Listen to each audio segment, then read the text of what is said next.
one thing affects other things in life. Hmm. Grapefruit oil, it's amazing to help curb cravings, to how stress affects the digestive system.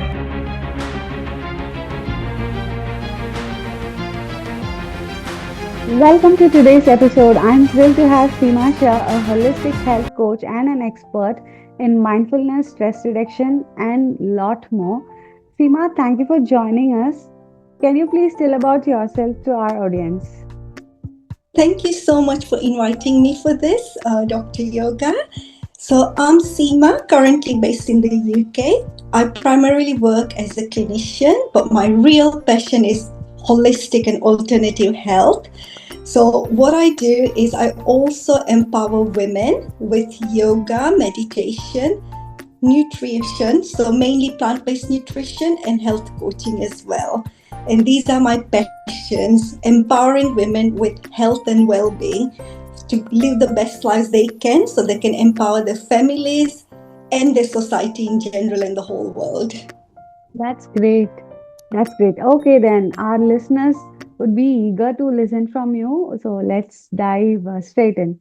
Seema, women today face unique challenges balancing work, family, and self care. How do stress, nutrition, and emotional well being intersect when it comes to women's health? Wow, it's such a wide topic and really relevant to this day and age because women play so many roles these days. From, for example, being a working parent, if they got children, or even a professional, to being expected in a lot of instances in certain cultures and community to also take part in doing a lot around the house or for their families as well. So, when it comes to nutrition, really, really nurturing ourselves as women so that we feel at our best, we feel energized, we feel like we're in control because it's like basically if we fill our cup, it will overflow and we can give out more to others. But if we are not nourished ourselves, it's Hmm. very difficult to give out to others. And regarding stress, so just very simply, stress is a sudden biological change and it could be something external. For example, a work deadline or something around the house, like, an emergencies come up, or it could be something internal. For example, when we ill or things like that, which changes our own physiological state. And that could be stressful because it needs time to rest and recover. And everyone approaches stress in a different way. So, some women, for example, we have more of a fight flight response where they either want to get away from the situation or they want to basically, especially we all ebb through times. For those who still go through the monthly cycles, one might notice that there's certain times Exactly. people want to be more in a fight reaction and acknowledging our cycles, acknowledging if you still got your cycles, that is, and acknowledging what stage you're at will help determine how you would react to a certain situation. Other times, women freeze. So basically, what that means is procrastination, where they feel stuck, it's stagnant, they can't move forwards. But using all these different things to our power and knowing at what stage during the month or during the year, we want to basically take time to rest and restore so our stress levels are low. At what time do we want to basically move away from the situation? And at what time do we want to get involved because we want to feel empowered, but in a compassionate way would be very helpful.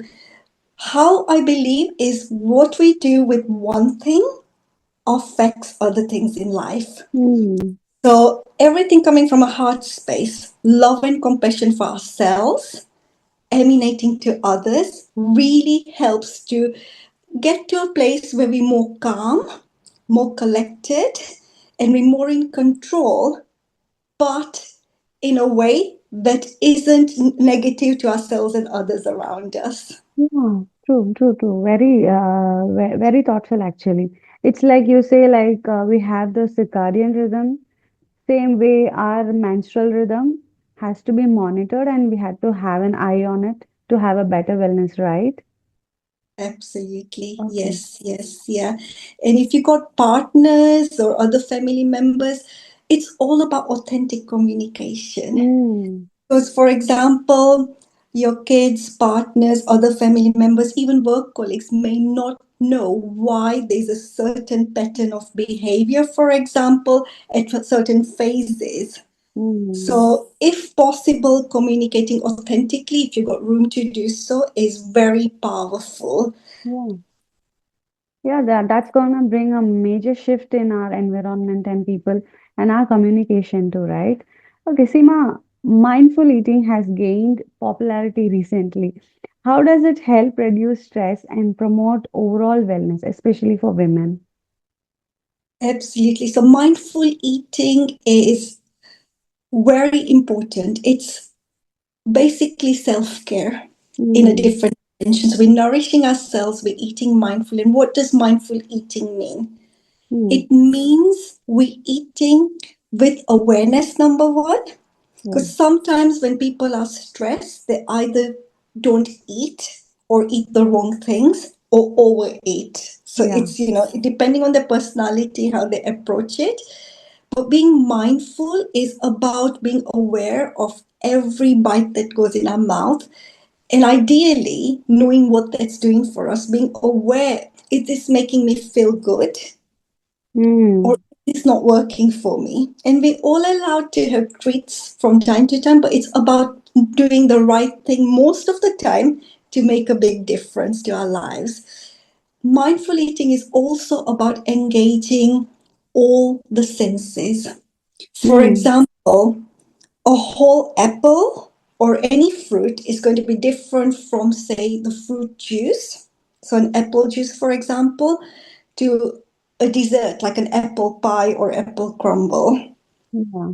So, it's about being mindful about which is the best one. Is it the one with other ingredients added to it? The one which is higher in the sugar content because the fiber has been removed? Or is it the one as nature provides, wholesome food? So it's about being mindful about what we're eating and what it does to us from a point of view of what does it look like? Just taking a moment to observe, does this look like it's got live energy? Is it going to nourish us? And does it look appealing? We all know that there's certain things we look at and we can't even see that it's got the energy, the sattvic energy, as we call it, Mm, about it. Those are things that basically don't rot easily, or you don't see many insects, birds reaching out for it because they're very intuitive and they know exactly what food will nourish them. So true. just following that, anything that is, got a long shelf life but has been highly processed is probably not going to work for our energy body, our prana. So being mindful about that, eating nourishing foods. The second thing is after looking at the food and kind of being aware, is this going to work for me? It's about, is it at its ripest? So the smell sometimes tells us if something is not ripe compared to something which is in season and ripe, it's going to smell differently. Yeah. And it's going to have a different energy when it's local food compared to something that's the many air miles and come to us. It's a Mm, different energy altogether, as well as obviously the concept of supporting local farmers and local trade. So, how does it look like? How does it smell? How does it taste? how does it Every feel like? Yeah. Exactly. The texture. Is there a crunch, for example? Is there a snap? So things like that. So, being aware of it. And when you're aware of all these different things, all the five senses, then you generally tend to eat slower because you're enjoying it, Mm, and generally eat less because you feel fulfilled and satisfied with the food much quicker than just eating like a robot or on autopilot on the go, where people are not mindful, and before you know it, it feels like, oh, one has overeaten, or one feels really full more so than they would if they ate mindfully in a relaxed way. yeah, very Actually, that's true. Whichever food is easily perishable, like we had to go for it than going for the packed and the all pesticided foods and stuff, right? So only when we are aware and mindful, we'll be able to even choose it. That's so beautiful. Seema, chronic stress often shows up in subtle ways. What are some physical and emotional signs of stress that women tend to overlook? Brilliant. That's such a lovely question Yeah. because sometimes as women, we feel like we have to give, give, and give. Mm, And it's sometimes getting to a stage where it can get critical before people realize that the stress levels are so high. mm, So, in terms of recognizing chronic stress, first let's understand what's acute stress and chronic stress. So, acute mm, stress is stress which is short term. There are various ways. So, for example, traditionally, the stress response is part of our nervous system, which helps us get away or basically survive from endangering things. So, like sudden physiological change. For example, in the olden days, being hunters and gatherers, running away from a wild animal. So, that acute stress or the short term stress is very helpful for survival. mm, It's also in the modern day motivating. So if you got to get through an exam or a project, something like that, a little bit of stress, which serves the purpose, is motivating. mm, But when it gets chronic, that means it's long term and mm, it's not under check. People don't implement tools. Then it can get to a stage where it's detrimental, and it's those short things which add up. So things which might not have triggered one earlier might start to trigger when the stress levels build up beyond a certain point and gets what we call chronic or long term. And in women, some of the things, especially when women get to a certain age and certain stage in life, things that they might not have noticed earlier, things like, for example, digestive disturbances. Sometimes certain foods they're more sensitive to, like the digestion tells them some things are not working. And the reason is when one has got chronic stress, so if it's like an acute stress, when somebody's running away from that wild animal, then what happens is the blood flow gets to the limbs. They don't feel like eating at that point because their mode is survival. So the same thing when there's chronic stress, the digestive system isn't working efficiently because it's all about fight, flight, freeze reaction. If there's freeze reaction, the digestion is sluggish, slow. If it's fight and flight, basically the energy, the body's energy is being diverted and the blood flow, other things, the mental kind of ability or focus is directed to other things. So when digestion is not efficient, one can't absorb nutrients very well sometimes. Sometimes all those things like gas or like bloating or feeling constipated or other kind of digestive disturbances. So that's one thing I notice when I do coaching and nutrition in women. That's one of the things. So yes, when it comes to stress, digestion is one thing that is affected adversely. The second thing in women is sometimes, especially with hormonal changes, be it monthly or through phases of life, stress can affect them adversely as well. Because, for example, when a woman is perimenopausal, menopausal, things like hot flushes, for example, drying mm, out the skin, other areas of the body, things like that. So it can be quite stressful sometimes because what they notice is their sleep gets affected, other phases of their life get affected as well. And I see that commonly with clients when that happens, especially if the women who used to a structure and a routine, if the sleep is out of whack, so it's out of the rhythm that they used to or the routine they used to, it affects their focus, performance, and other aspects of their life. So all those things can be stressful, the physiological changes, the ebbs and flow that women get through. mm, The other thing is, as women, like I mentioned before, sometimes we give a lot. It's about setting good boundaries. mm, And that comes with empowerment. Yeah. It's difficult sometimes, especially when it's close family, friends, work colleagues, for example. Mm, But about knowing when to say yes, when to say no, because we're not doing anyone any favors, including ourselves, if our cup is not full, if we're not nourished ourselves and not got enough to give out to others. exactly. So yes, stress has various effects. It affects how one eats. Do they eat mindfully, lovingly? Do they treat their bodies like a temple? Mm, Or do they just think food is just a source of fueling themselves, but it's not the optimum fuel? You wouldn't fill a car that runs on petrol with mm, diesel, for example. But if we fuel ourselves with the wrong food and drink choices, we're not going to run it at optimum. And that's exactly. what one needs to be aware of. Yeah, that's actually, they say like our gut is the second brain. Our second brain to work properly, you'll have to be stress free. To be stress free, you have to eat mindfully, right? So everything is totally interconnected. So, Seema, I want you to add a lot of knowledge on this.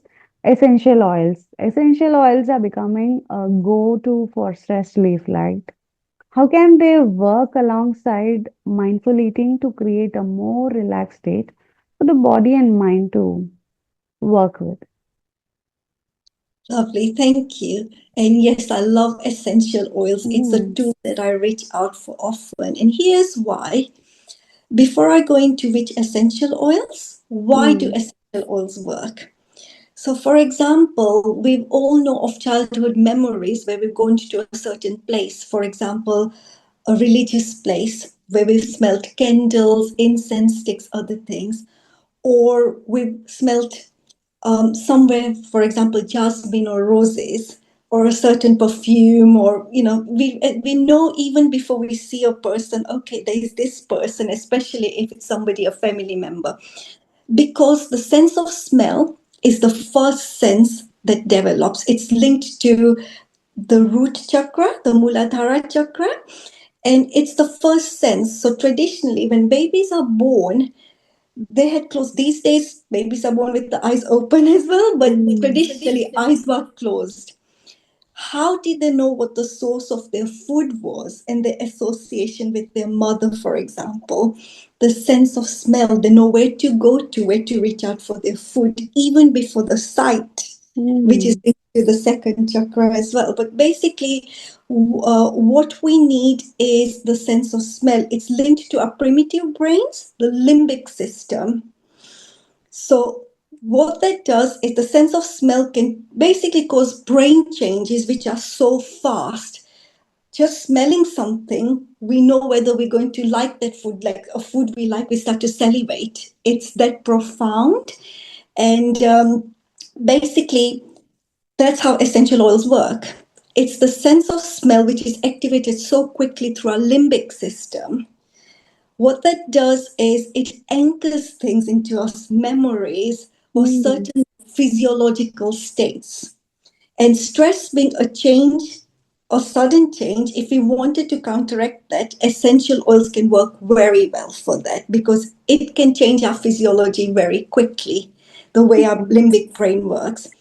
So there are various essential oils, but just to keep it simple for those especially starting out on this journey, to relax. So if stress is causing a lot of, say, feeling anxious or scattered or like feeling overwhelmed, to bring our what we call sympathetic nervous system down, which is a very Mm, active part of our nervous system down, oils like lavender for mm, most people will help to get them to a calmer, more relaxed state. okay. Wow. It's a very relaxing oil. And the way I like to use it, so you can use it in a diffuser, for example.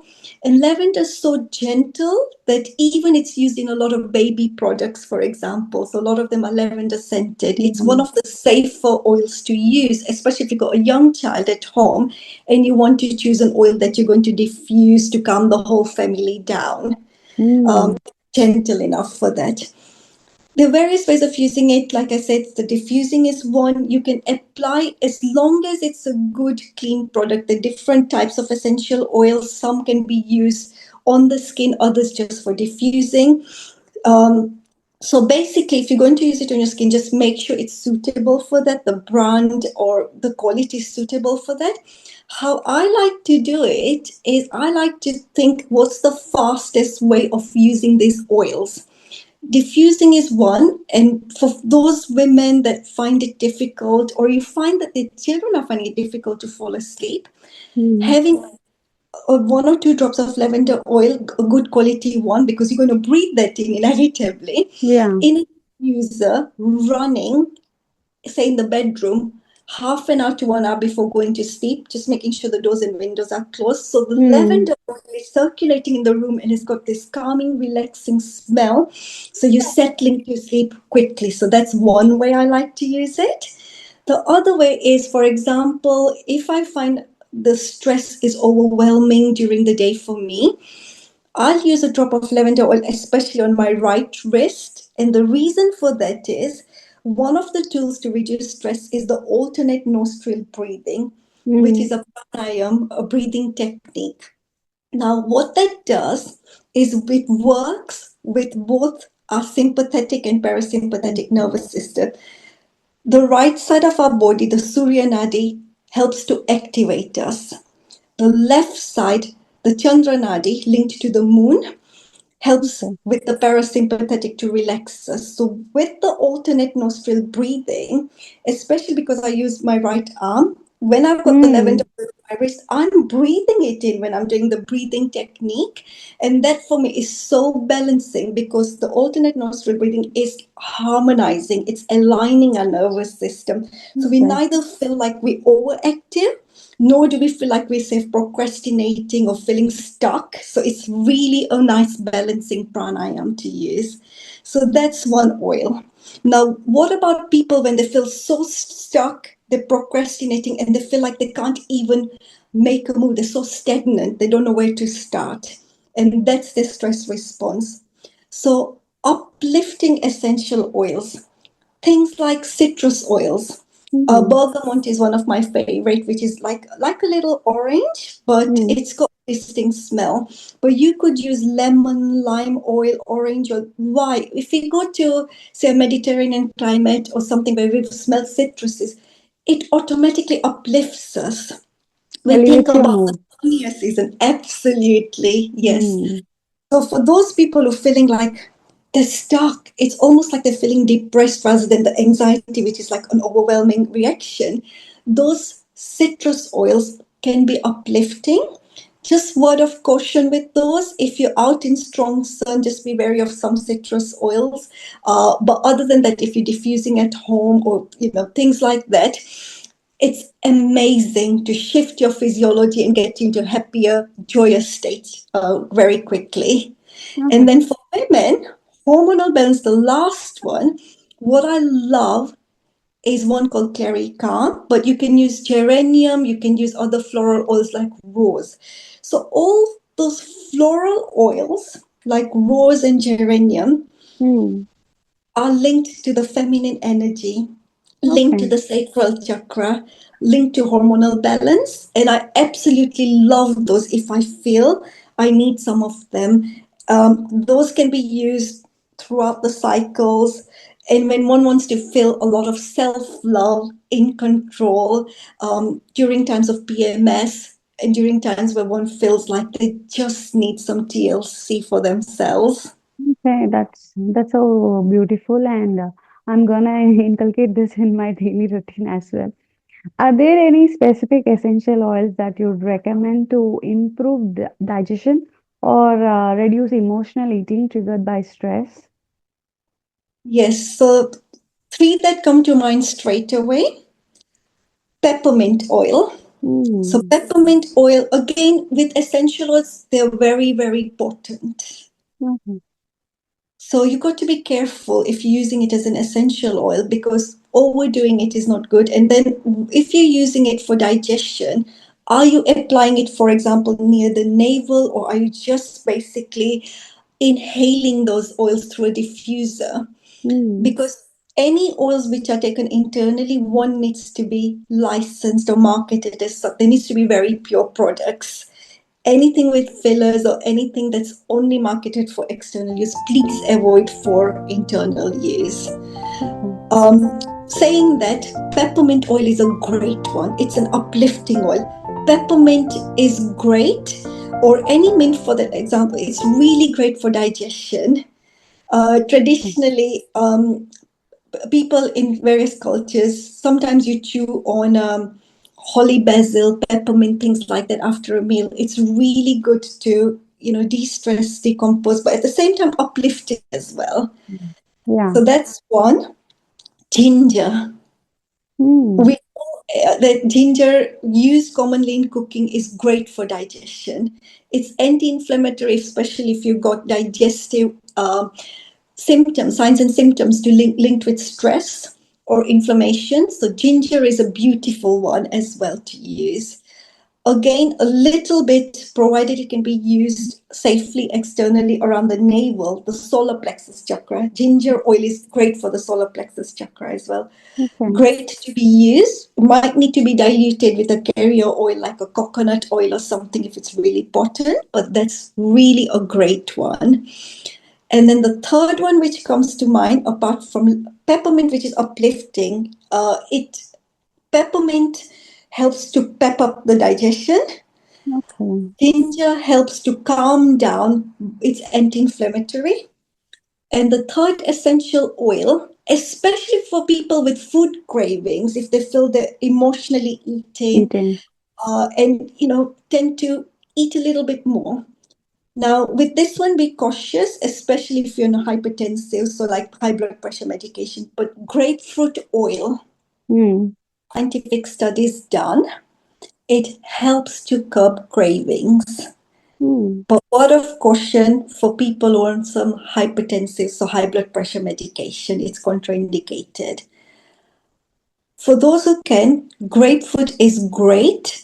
So Mm. ways that can be used. So sometimes I tell my coaching clients, if they tend to eat emotionally, they've got a tendency to eat, a little bit more or the wrong type of foods. Diffusing grapefruit oil in the dining room or where they're going to eat is great. Okay.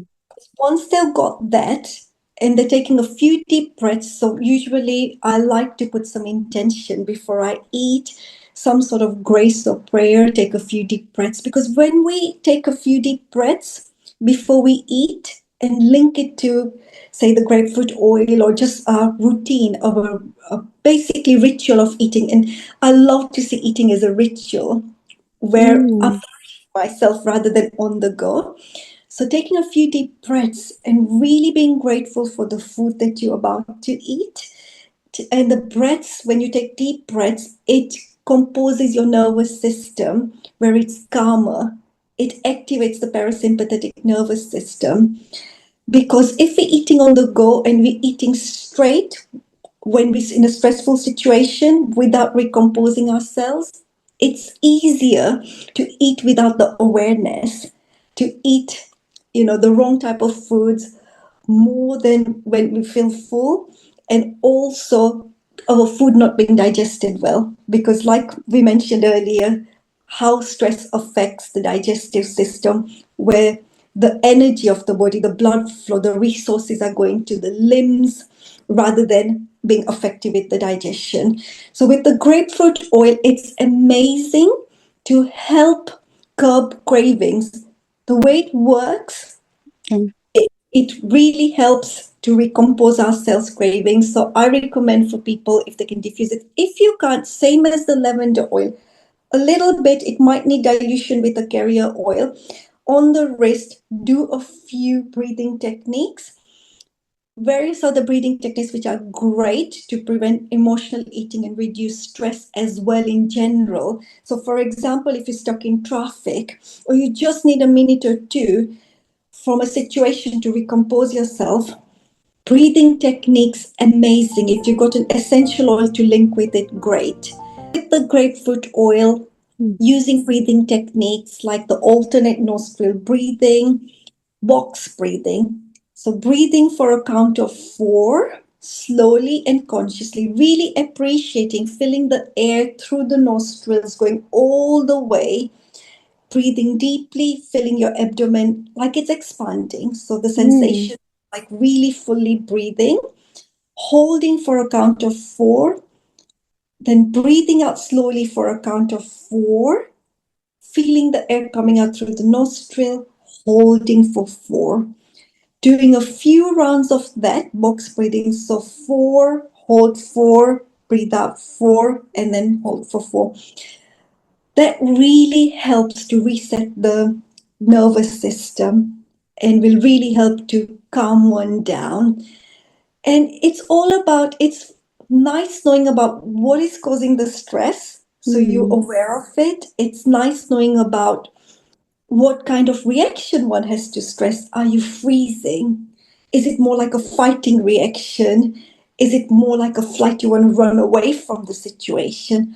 And even in certain situations, it's like what we call a phone reaction, where it's people pleasing. It's like, oh, this is what's expected, especially with women. This is Yeah. what's expected from family. This is what's expected from friends or from work colleagues. It's a lot of that because it's about the giving energy, and that's feminine energy. It's about the sometimes about, we want to receive but we feel like we have to give, being the nurturing energy.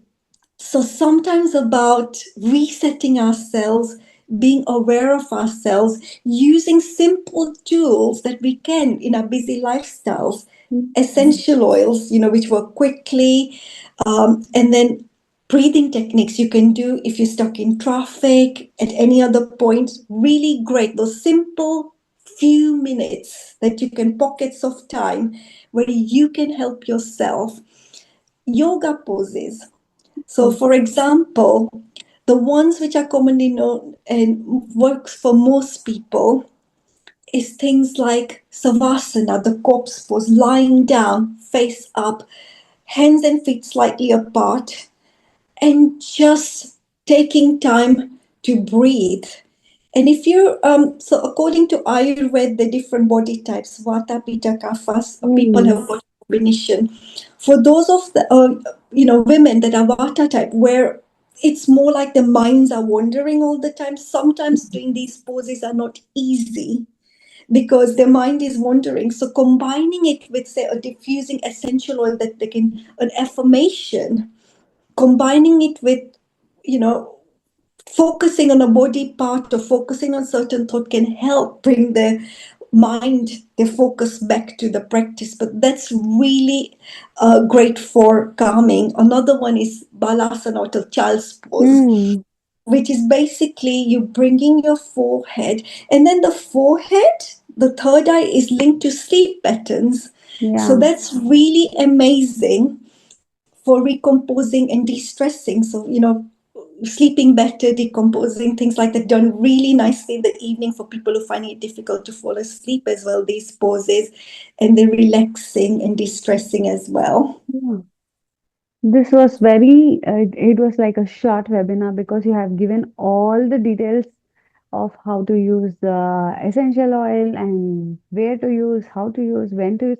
It's only not applying on the wrist, it's also merging with the pranayama, right? Only then it gives the 100% benefit, right? Or just applying in the wrist itself is enough. So applying on the wrist is great. However, sometimes if you want the benefit, you want to link it to the sense of smell. So Mm. when I do it with the pranam, if it's diffusing, it's not on your wrist but you're smelling it, as long as it's linked to the sense of smell and Mm. connecting with the limbic system for fast profound changes, that's the important part. So for some people, just having it on the wrist, especially if it's a strong oil, like Mm. people can have perfume on their wrist as an Yeah. example, but not constantly be smelling it. But because Mm. it's a strong scent, it's still causing some changes. Okay. But I like to come, I like the maximum benefit, and I know these breathing techniques work to combat stress or change my physiology. So if I've got 2, 3 minutes, why not use the essential oil with the Mm. maximum benefit for the time I've got and combine what I can? That's how I Mm. see it. That's great. That's great. Seema, nutrition plays such a big role in stress management. Are there any specific foods or dietary approaches you can recommend for women dealing with high stress level? Perfect. Thank you. Yes, nutrition is one of the backbones for good health and well-being. And it's not just about physically eating, it's how do the foods affect us emotionally? How do they affect our energy body, the prana? So we have sattvic food. We've got like in the ancient Indian tradition, we call foods as sattvic, tamasic, rajasic. So basically, nutrition does impact stress and vice versa. So food choices are very important. So food is one of the backbones, one of the pillars for health and well-being. It doesn't just affect our physical body, it affects our emotions, our energy levels, so our prana, our energy body. And also there's certain people who say that certain foods are best avoided for spiritual practices because Mm, impacts a lot of our dimensions. yeah, In yoga, we call it koshas or the layers of our existence. yeah, Anamaya, five physical, and layers. then Mm, yes, 5 layers. So just like our thoughts and emotions affect everything, like if we're stressed, it will affect how we think, our mm, emotions, our physicality.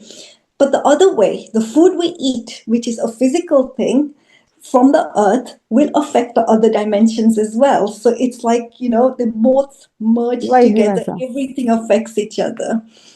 So, food for women, especially if they're feeling stressful, one thing which is very important is good omegas, like, for example, avocados.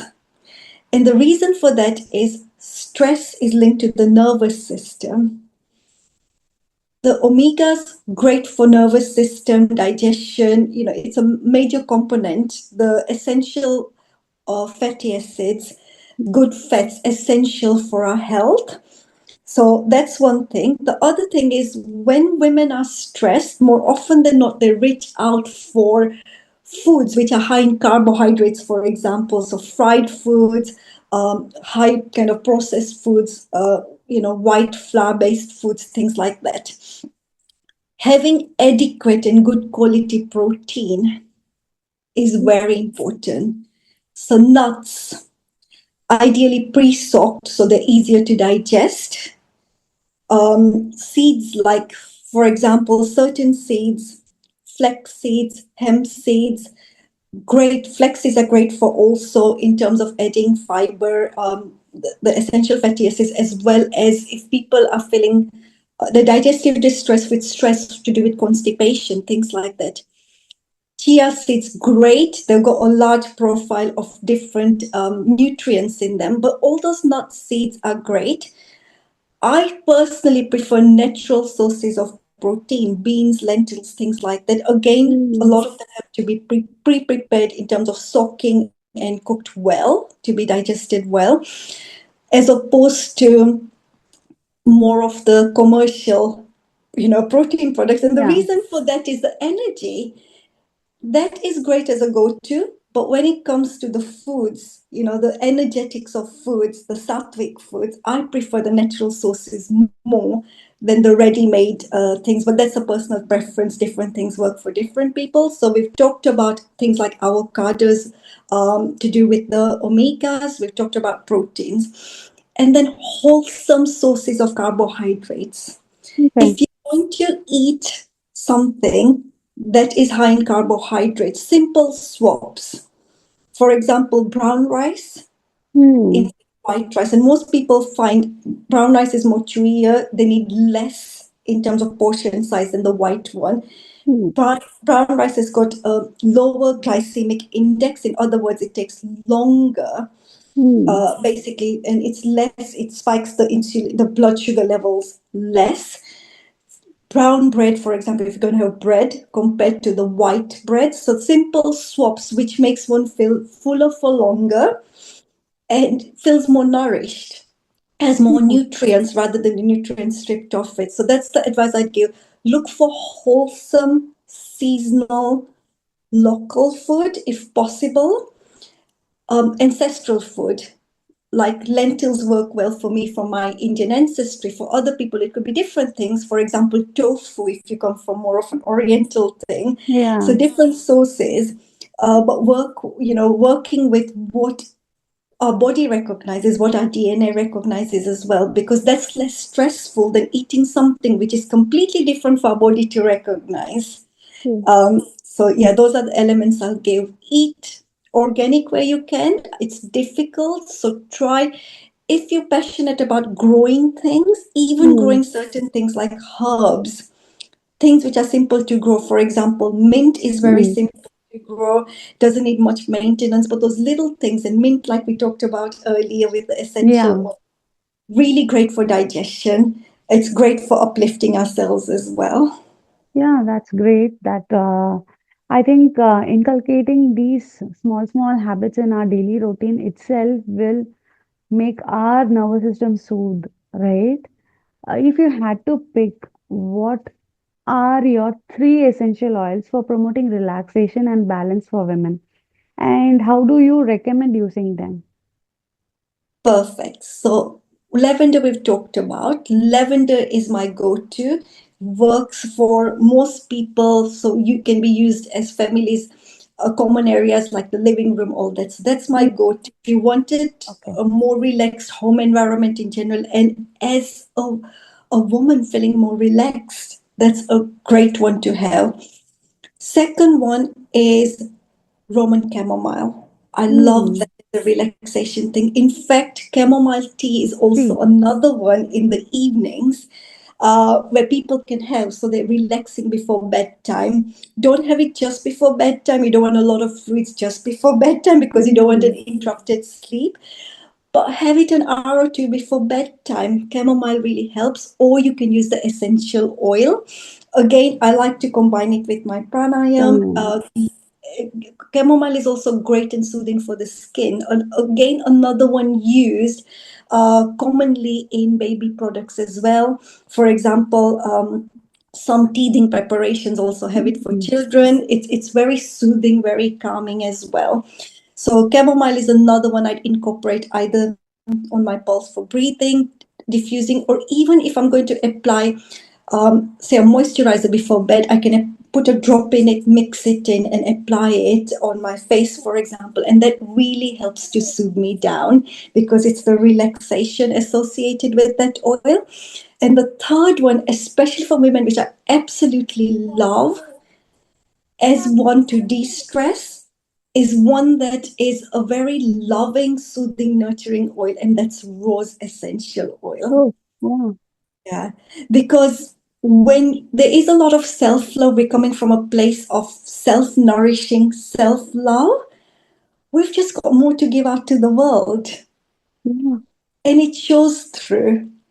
Sometimes you enter a place or you interact with a certain person, you can feel the energy. Mm. And rose is one which is so uplifting, also known as the queen of flowers or the queen of the essential oils if you're using it. So it has this energy for women where they feel empowered, they feel like sensual, they feel like they're in control. It's that feminine energy coming through. And for me, that's a beautiful one to come from my heart space. And I Okay. use that quite often. Okay, that's wonderful. I'm sure you've seen amazing transformations in your work. Can you share a success story where mindful eating and in combination with essential oils changed a woman's approach to stress and overall health? Absolutely. Thank you.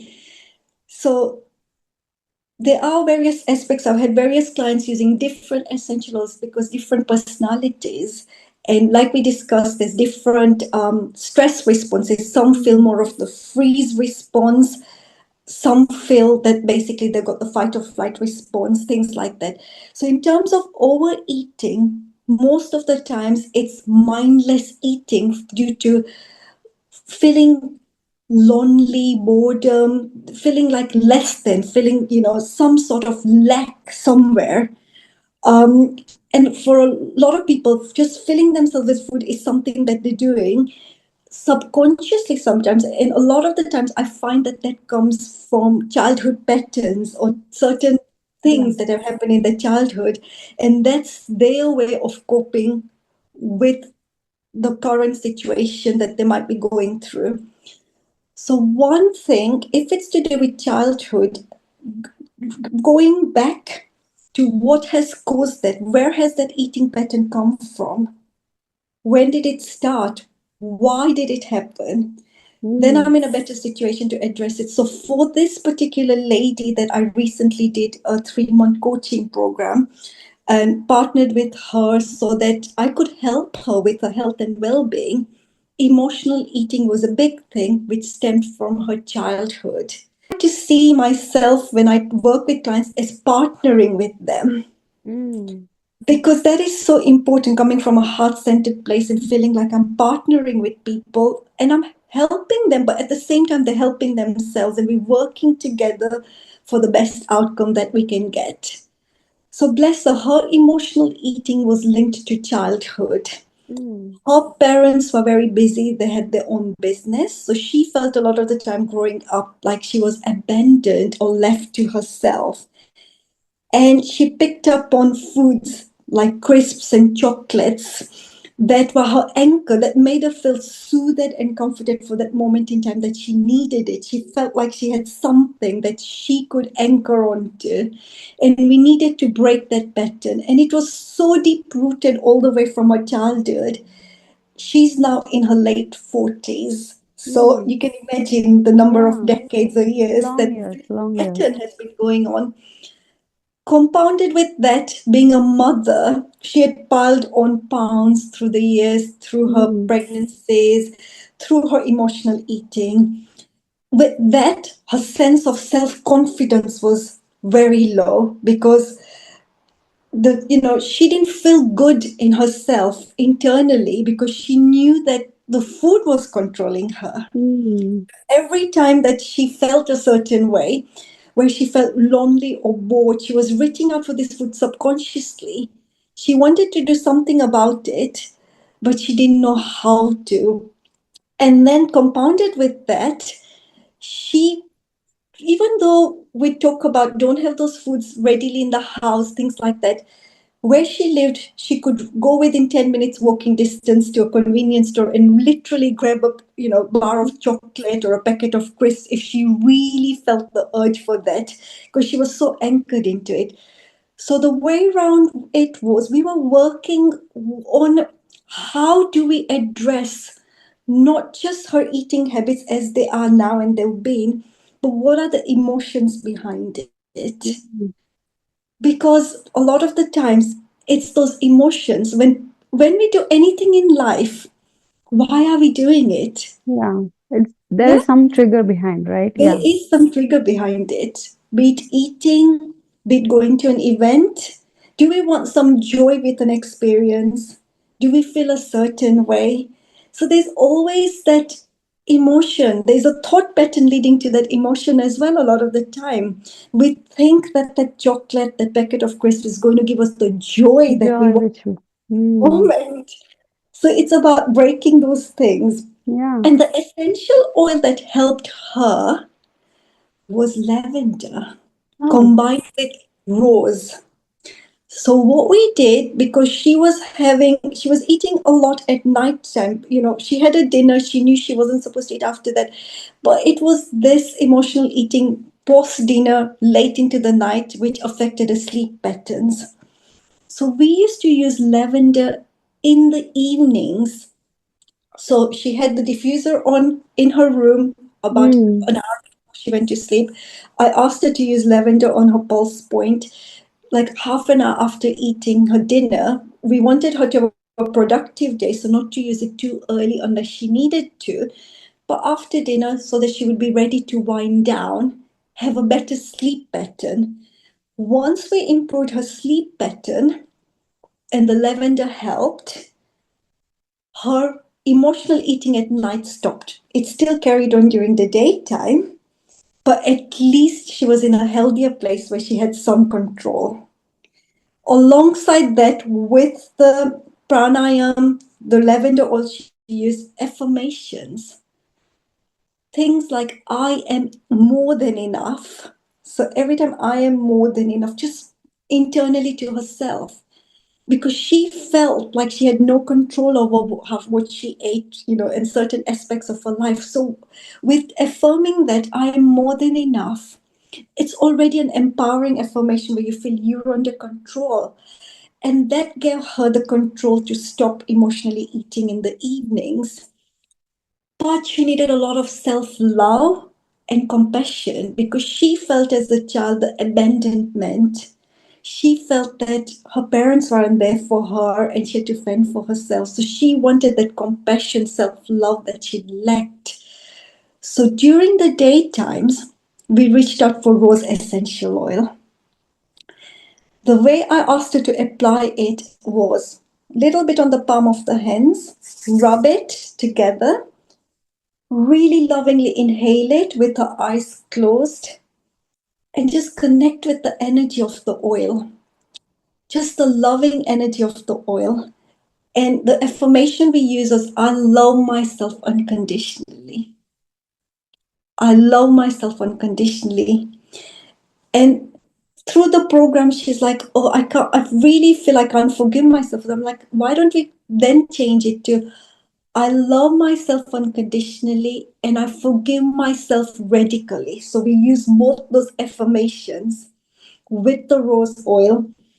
And all she did was she smelt it, she combined with it, and then basically even heart center, just using the energy of the essential oils. We got a lot of healers, Reiki, other things. They use the palms, the energy through the hand chakras, the palms. So really having the thumbs touching the heart center with the energy of the rose oil and just saying those affirmations whenever she felt like she needed to pick out and have a bar of chocolate or crisps. First thing I asked her to do is just before you do that, you can do that if you really want to, but do this first. A lot of the times she didn't even want to reach out for those crisps all that because that in itself, just the affirmations, the essential oils, recomposing her nervous system helped resolve how she was feeling in that moment in time. It just bought her some time, reset herself, so she didn't, and she lost over 5 kilograms in the 3 months. Oh my God. That's Yeah. mind blowing, Seema. Thank you so much for sharing your client's transformation. Actually, whatever you say, it's like anchoring the powerful affirmation with the smell into your nervous system, like really does magic, right? And that's the wrap. And thank you so much, Seema, for sharing your wisdom, insights, and practical tips. I know our listeners are leaving with so much value and inspiration. Before we go, tell us where our audience can connect with you and learn more about your work. Thank you so much. And thank you so much for inviting me to be your guest speaker today. I really feel humbled and honored for that. You can find me on various platforms. So my website is harmoniouswaytohealth.com. You can reach me on email, which is harmoniouswaytohealth@gmail.com. You can also find me on Instagram, Harmonious Way to Health. On LinkedIn, again the same. You can look for me, Seema Shah, and it's Harmonious Way to Health. I've also got a YouTube channel, um, and the links will be below this. Yeah, I'm gonna link everything in the Perfect. Thank you description. so much. Thank Yeah. you. That's it for today's episode. Everyone, don't forget to follow us for more empowering conversations. Stay mindful, stay grounded, use the essential oils which Seema told us, and combine it with pranayama, which is gonna give you the massive shift within yourself. Self-care is the topmost priority to serve others mindfully, right? See you next time. Thanks for watching, and I'll meet you in another wonderful episode to help you heal, evolve, and shine. And don't forget to like, share, and subscribe our channel. Bye bye, and take care.